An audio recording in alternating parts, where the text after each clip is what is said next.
ജീവൻ രക്ഷിക്കാനുള്ള ഒരു വലിയ ആഗ്രഹം അല്ലെങ്കിൽ അതിനുള്ള താല്പര്യം എന്നിൽ വരികയും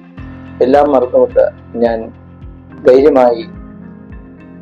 ദൈവത്തിൻ്റെ പ്രത്യേകമായ ഇടപെടൽ മൂലം ഞാൻ ആ ടാങ്കിൻ്റെ മുകളിലേക്ക് അവിടെ നിന്ന് ആ ഗോവണിയിലൂടെ കടന്ന് ചെല്ലുകയും ആദ്യം ആ ചെറുപ്പക്കാരൻ ഞാൻ കടന്നെല്ലാം വിസ്മരിച്ചെങ്കിലും പിന്നീട് ദൈവമായി സൗമ്യമായി സംസാരിച്ചപ്പോൾ ഞാൻ പറഞ്ഞ വാക്കുകളെല്ലാം അദ്ദേഹം കേൾക്കാൻ ഇടയാവുകയും അവസാനം അച്ഛൻ പറഞ്ഞാൽ മാത്രം വരാം, എൻ്റെ ജീവന്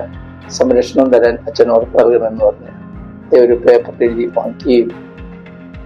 അത് വാട്സപ്പിലേക്ക് ഇടാൻ പറഞ്ഞ് വാട്സപ്പിൽ ഇടുകയും അദ്ദേഹം പറഞ്ഞ പോലെയൊക്കെ ചെയ്തു.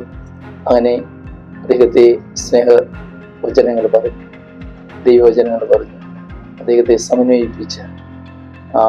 വലിയ ആത്മഹത്യ പ്രവണതയിൽ പിന്തിരിപ്പിച്ച് താഴെയിറക്കുകയും അദ്ദേഹത്തെ വേണ്ട ആഹാരങ്ങളും വസ്ത്രങ്ങളെല്ലാം നൽകി